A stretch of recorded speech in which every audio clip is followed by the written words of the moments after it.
The evidence in this case is that Brian Walsh loved Ana Walshe. Yeah, but did he kill her? This trial is must-see TV. Brian Walsh has pleaded guilty to misleading police and disposing of his wife's body. But he says he didn't kill her, and until opening statements yesterday, we didn't know what Walsh was going to say about how his wife died. You will hear evidence in this case of sudden, unexplained death. I'm Anne Emerson, an investigative reporter with more than 30 years of experience, and I've sat through trials that the testimony made my jaw drop. But this case is truly something else. The defense is going to have to work really hard to convince a jury that their client is not guilty. And how can they come up with a cause of death if her body hasn't been found? We'll be talking to a forensic expert about that. How rare is it in adults? Rare as hen's teeth. It's a fascinating way to kind of attack this. But before we get started, please hit subscribe to Criminally Obsessed. I want to share all of these incredible stories with you. Let me give you a little background on this couple. Ana Walshe is 39. She is drop-dead gorgeous, petite, long hair, and dark eyes. And she's smart. She's got a great job, her dream job in DC. But her husband and 3 kids, they live in Boston. So she's commuting and splitting her time between the 2 homes. Brian Walsh, he's a little older, 50 years old, and he's had some legal issues. He's pleaded guilty to fraud for selling fake Andy Warhol paintings. And he's got to pay $400 grand in restitution, and he's going to jail. And while they seem to have a good relationship, Ana was having a secret affair. Brian Walsh claims he didn't know about it. Or did he? Ana Walshe was last seen on New Year's Day 2023, but she wasn't reported missing until January 4th. Let's get into those opening arguments with internet searches on Brian's MacBook. He signed in with his Apple ID. Beginning on January 1st. At 4:54 a.m., the MacBook searched best way to dispose of a body, and then went to similar websites for more than an hour. At 6:24 a.m., same day, the same device searched how long for someone to missing to inherit. How long missing to be dead? Can you throw away body parts? Later on that morning, on January 1st at 9:33 a.m., the MacBook went to search how long does DNA last? And then an article. Is it possible to clean DNA off a knife? 30 minutes later, the MacBook researched disposal of a cell phone. At 10:28 a.m., the MacBook researched, I am the user of my wife's credit card. She is missing. And again, on January 1st, at 11:28 a.m., it searched, best way to dispose of body parts after a murder. Trooper Guarino will explain the numerous websites and searches done by the MacBook in the morning and early afternoon on January 1st, and that these websites were about cleaning blood with ammonia, bleach, and hydrogen peroxide. Websites visited included those as whether it is better to throw away crime scene clothes or wash them. One site was entitled, You Want to Get Away with Murder? Use a special detergent. This type of activity on the MacBook continued into January 2nd, when it looked up, how long does Lowe's keep security footage? How to saw a body. How to dismember a body. Can you be charged with murder without a body? Can you identify a body with broken teeth? You'll see the surveillance video from the Stop and Shop in Swansea, where a white man then goes buys ammonia with cabbage. And you'll see the surveillance video from the Lowe's in Danvers, where a white man wearing a mask and dark hair buys several items that cost more than $400 using cash, including a Tyvek suit and cutting instruments such as shears, snips, and a hacksaw. Investigators will explain how the cell phone location data from the iPhone SE shows that it went to a Home Goods in the morning of January 2nd, and that Brian's iPhone 13 mini went to a Home Depot in Rockland in the afternoon of January 2nd. You will see the surveillance videos from those stores. You'll see a white man with dark hair at Home Goods buying scented candles and area rugs. Okay, I just got to stop right there. If a Tyvek suit and a hacksaw isn't suspicious enough, how many innocent married men do you know that are buying scented candles and area rugs at Home Goods stores when basketball and hockey are on all day? And you'll see a white man with dark hair at the Home Depot buying more cleaning supplies. 20 pounds of baking soda, mop, buckets, and a hatchet. The investigators will also explain to you that Brian Walsh's cell phone on January 3rd was located near apartment complexes in Brockton. You'll see the surveillance videos from some of the apartment complexes, including one of Chatham West. You'll see someone going to the dumpster and then leaving.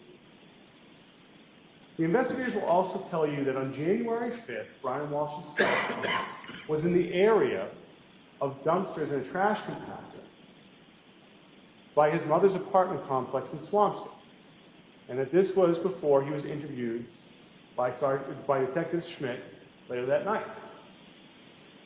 On January 9th, the police went to those dumpsters, and they took that trash compactor and that dumpster to a facility in Peabody, where they searched the contents of both.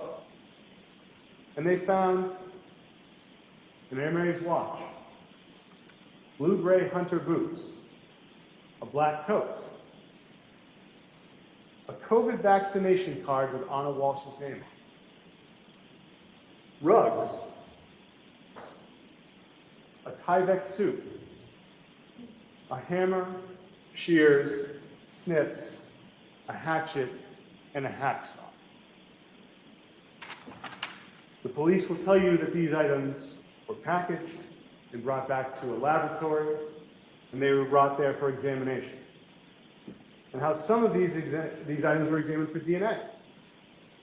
And the DNA was compared to samples they had from Anna and Ron. Scientists from the state DNA lab will identify DNA of Brian Walsh and Ana Walsh on the Tyvek suit. So after the prosecution finishes laying all of this out, and you're thinking, what could this guy's defense possibly be after the internet searches, the video, the hatchet, the dumpster, the clothes, and the DNA? Well, listen for yourself, because they don't deny any of this. But they say he didn't kill her. I know. What? That evidence that you will hear will be hard to understand, but it is true. Brian Walsh went to Lowe's and bought tools. Brian Walsh went to Home Depot and bought tools. Brian Walsh, beginning about 4:54 a.m., began a frantic and tragic search that you will hear about. You'll hear the evidence of that. You will hear evidence that those searches evolved from how best to dispose a body to even darker subject matter. As he wrestled with the fact that Ana Walsh was dead. You'll hear evidence that he then returned to the bedroom, intending nothing more than to crawl into bed with Ana Walsh, the woman he loved. When he entered the bedroom and began to get into the bed, he sensed something was wrong. You will hear evidence that it made no sense to him. But he nudged Anna, his wife. She didn't respond. He nudged her again, a little harder. She didn't respond.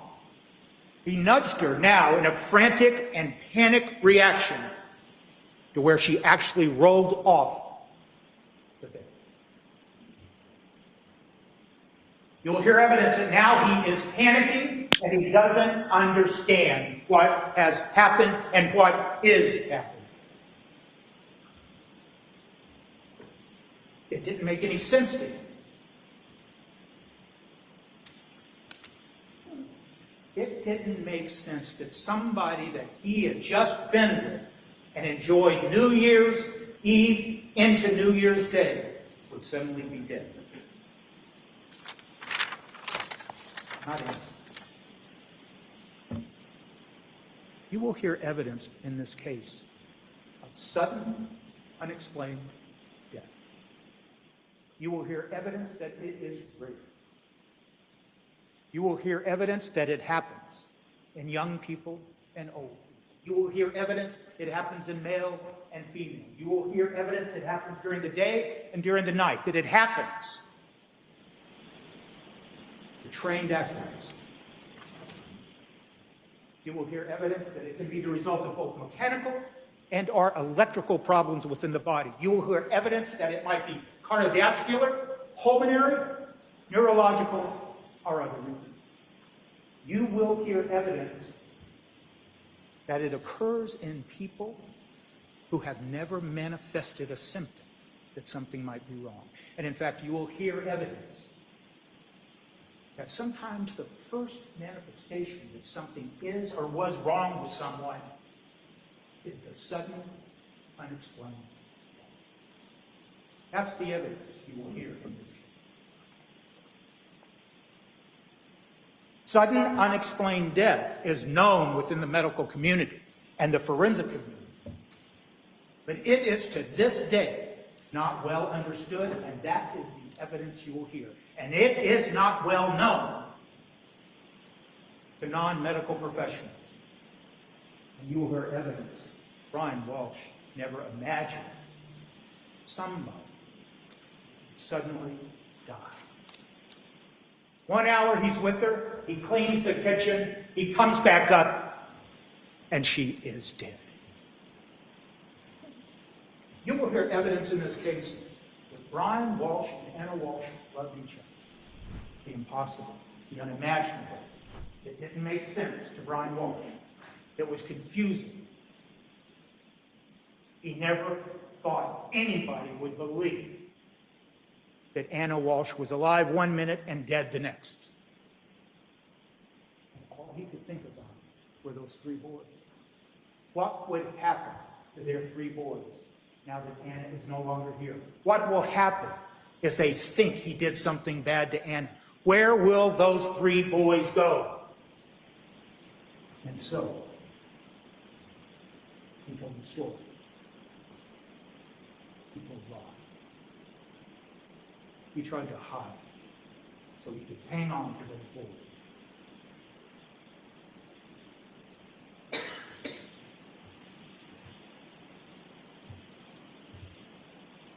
Brian Walsh never killed him.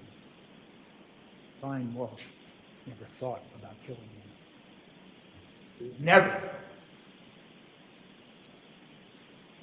think about that. Brian Walsh is not guilty. Sudden, unexplained death. Okay, so I've never heard that before, so I Googled it. And the first responses beyond Wiki had to do with children. So I had to bring in my friend, forensic expert Joseph Scott Morgan. He's done thousands of autopsies. Sudden, unexplained death. Do you think this is just some crazy theory that the defense is throwing out, or do you think that there's anything to it in this case with Brian Walsh? I think that it is, I don't know, 2 words come to mind: red herring. Sudden unexplained death.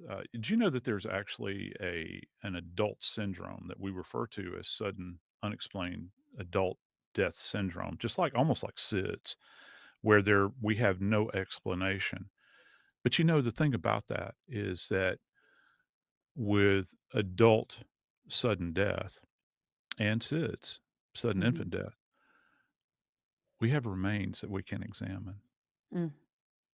And it's a diagnosis of exclusion. I'm sure that people have heard that term before, but, Right.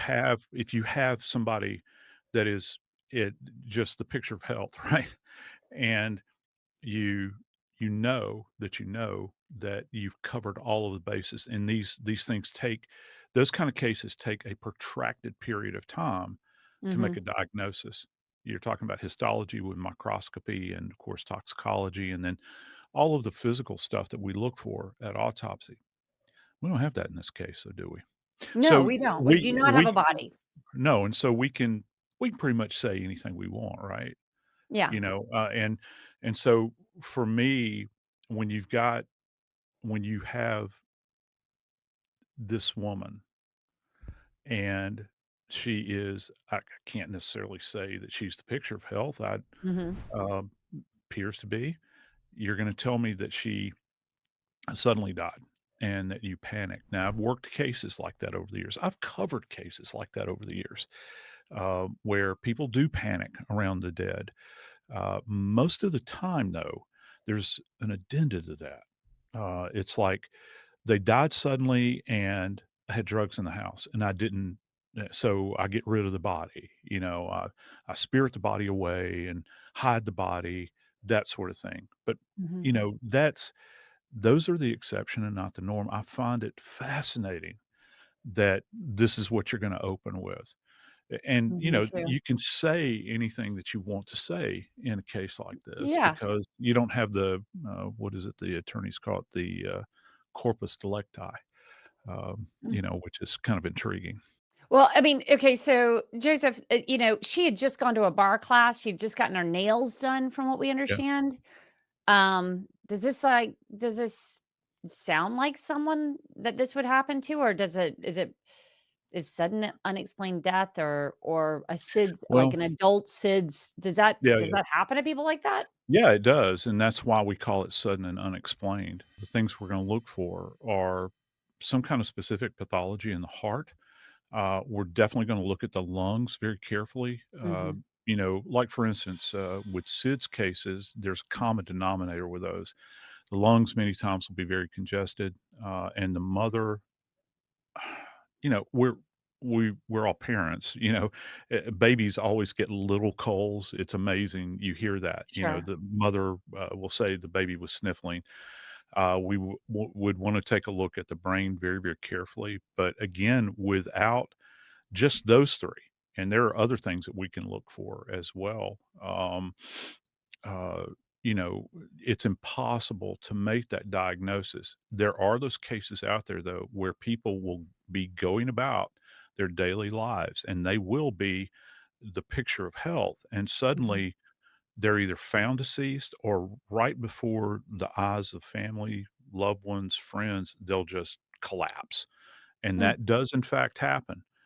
But again, it brings us back to from a scientific standpoint, um, it would be I'm gonna be fascinated to see how the medical community, whether it's a forensic pathologist or some kind of, Mhm. uh, diagnostician that they bring in, maybe a cardiopulmonary person on behalf of the defense, if that's the road that they're gonna go down, they might talk about, sudden adult death syndrome, and that's gonna be fascinating because now they've opened in opening Yeah. statements, they've opened that door, okay?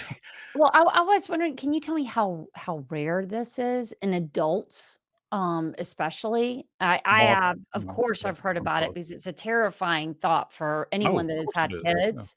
Like, we all were scared of the idea of SIDS, as new moms and dads, I think. But how rare is it as in adults?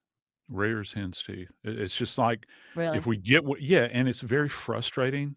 Yeah. It's very frustrating for us in the medical legal community because everybody wants answers, but we want scientifically based answers. Sure. We want stuff that is demonstrative, that we can go and I'm not just talking about courts here. I'm talking about families, all right?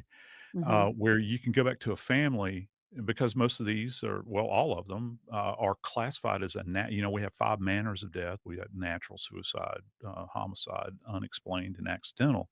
This is going to be classified with the sudden adult death syndrome. This would be classified as a natural death. Hmm. But all of the contributing factors, if you had the remains, would be very vague, non-specific. It's kind of like, for instance, and there's been a problem with this in the medical legal community for years, where they talk about things like we would have an elderly person that the doctor would refuse to sign the death certificate on, and when we'd get the death certificate, finally, after we, you know, uh, urge them, if I can say that, to Hmm. sign it, it would Hmm. be consequences of advanced age. And okay, yeah, but that's not a specific cause of death. You're Okay. treating them for all these other things. So again, I don't want to go too far, field with this, but just absent that, um, you begin to think about, well, uh, what was the symptomology following up, Hmm. leading up to Anna's disappearance? Right. If this guy is saying this, then was she presenting with, days before? Did she have a cold? Was she having difficulty breathing? Right. Had she had palpitations, lightheadedness, those sorts of things? Because those are very specific questions that we would want to ask. I bet. And without a body, this is just one big guessing game, right? You don't have Yeah. anything to work off of except for what you're just saying is like some kind of medical history or like history just before her death to try and create some kind of timeline.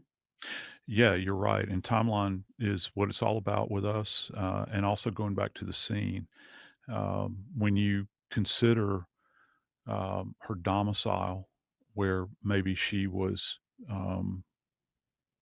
taken down, if you will. What evidence is how thoroughly was it searched? Can they document this to show any kind of biological evidence that might be a tie back to trauma? I Mhm. think because that's going to be talked about. There's been, I've heard the conversations now, low these many months uh, relative to dismemberment.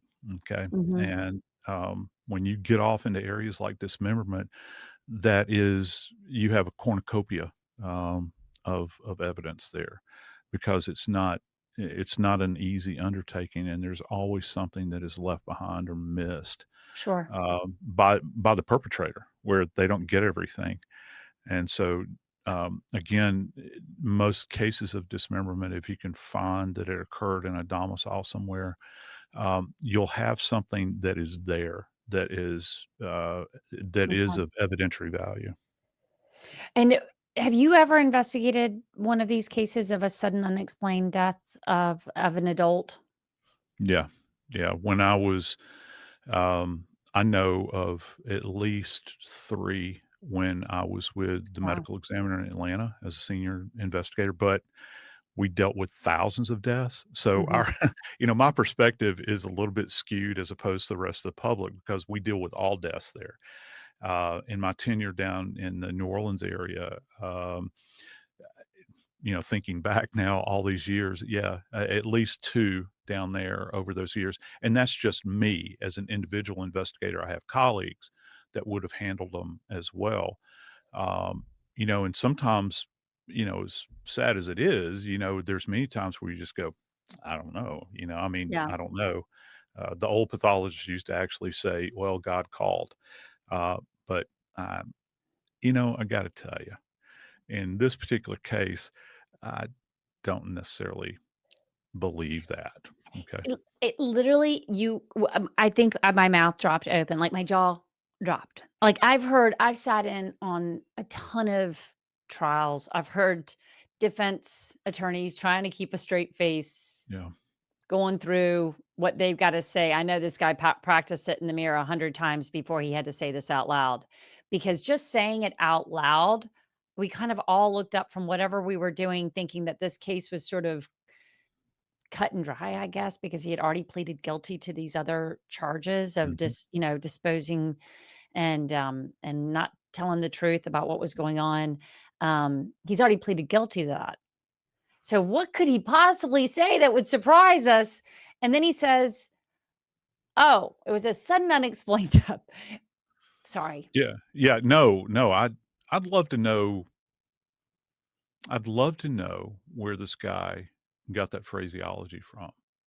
It Me too. it sounds, and I think that that's the proverbial string on the sweater that no one wants to pull because the whole thing comes unraveled from a defense standpoint, and that's a question that could be asked. So, he's Yeah. through his mouthpiece, he's actually saying this. Okay, so where did you get that terminology? Is this something you read in a book? Is it Did you because you Google it? researched, because you were so interested in what was Anna's cause of death, and you wanted to explore it on your own in the wake That's of right. everything that happened? Is that what you're telling me? Yeah. So, how did you come up with this? Because to the best of my knowledge, the study of human disease pathology is not necessarily his bailiwick. You know what I'm saying? Right. So it does give one pause, I think. And Completely. I'm not making light. It's just, No. when you contacted me, I got to tell you, I I didn't see this coming, and I guess it's a fascinating way to kind of attack this, Mhm. because we're talking about defense, right? Right. So, or to defend, to parry, the prosecution and their suppositions. It's certainly interesting and certainly unique in this case. I guess there's been other ones like it, but I got to tell you, this one, out of all the cases in the world, this thing has been at the top of the list for so long. And this is what you're going to go with. Well, there's going to be a lot more discussions about this. I can dollars to donuts. I bet you that there's going to be. Oh, Joseph, I can't wait to see who they're gonna try and bring up on the stand to defend this theory that if you yeah, it's I love how you say, like, it's just pulling that thread in a sweater because Yeah. that's what it feels like. It's like, well, how do you know? I mean, there are a lot of questions. So thank you so much. A couple of things we'll be listening out for in this trial, which is expected to last about 2 or 3 weeks. And prosecutors may well make Anna's secret affair motive for murder in this case. And just to make Brian's story seem that much more sketchy, keep in mind that when investigators first went to talk to Brian about Anna, he told them that she had gotten called away on some kind of emergency on January 1st at one of her properties in Washington. How is he going to walk that back? Drop a comment below. Do you think any juror in his or her right mind is going to buy the sudden unexplained death defense theory? I'd like to hear what you think. And stay with us here at Criminally Obsessed because we are all over this trial.